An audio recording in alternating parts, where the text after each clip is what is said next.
begins with stress, really.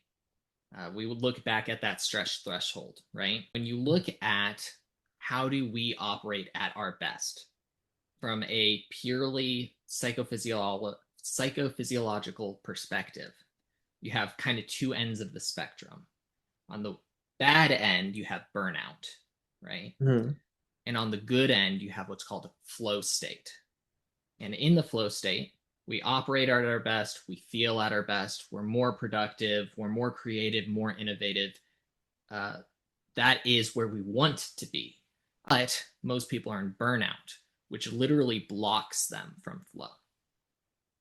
And it's because of the stress factors. And so, in order to get out of burnout, to get over to flow states, you need to lower your stressors enough to be able to begin recovery. So, where you need to really start is you have to analyze all the stressors that are going on in your life. I like to say all stress adds. One of the big things that you'll always hear in the workplace is keep your work life at work and your home life at home, right? Mhm.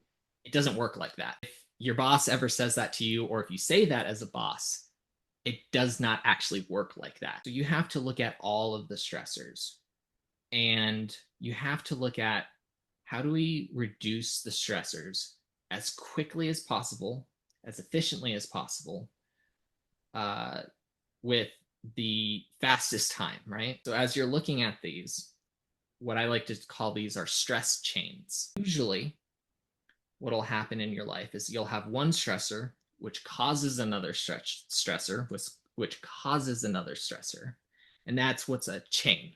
And most people don't realize the early stressors that are causing all of their other stressors. Because usually it's the later stressors that are loud, right? They're so present in our mind.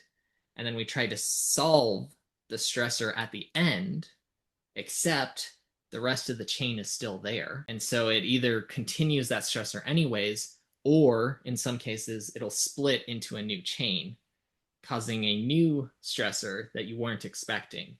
But then you're just chasing rabbit holes, never Mhm. actually getting to the core of it. And if you want to quickly reduce your stressors, you have to look at all of the stressors you're having, figure out where these stress chains are, start to connect them, and then go as far back in the chain as you can and focus on one at a time, right?